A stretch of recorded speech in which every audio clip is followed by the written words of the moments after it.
Ինձ թվում է, որ ինձ կոնկրետ այս անգամ բազմազանությունն է դուր գալիս, որովհետև եթե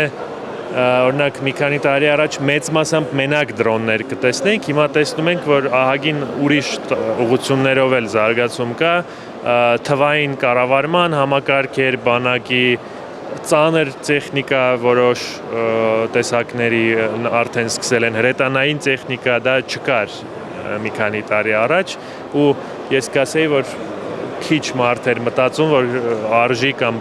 դրանով զբաղվել կամ կարող է լինել։ Իսկ առողջ մրցակցություն կա ընկերությունների միջով, դուք դա տեսնում եք, խոսքս առողջ մրցակցության մասին է, որ նաև փոխադարձաբար օգնում է ավելի աճել, կատարելագործվել։ Դե բնականաբար, եթե մենք ունենք այսքան դրոն արտադրող, օրինակի համար ԱԹՍ արտադրող, կա մրցակցություն, չի կարա չլինի, ես կասեի, որ մեզ բացի մրցակցությունից երևի ավելի շատ համագործակցություն է նաև պետք ընկերությունների մեջ, կարծում եմ, որ այստեղ դեռ աշխատանք շատ կա անելու, որ օրինակի համար նույն կոմպոնենտը մի քանի ընկերություն իրանք չարտադրեն, ամեն մեկը իրենց մոտ։ Եթե նույնն է,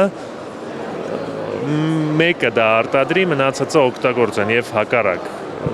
որտեղ հնարավոր է համագործակցեն չվախենան իրարից, դա երևի մի բան է, որը նաև որ դրան մենք հասնենք, կարողանանք ասենք, էս էլ է նաև ցուցանիշ, որ մենք արդեն ձևավորված ինչ-որ իսկականից ձևավորված ռազմարտունաբերություն ունենք։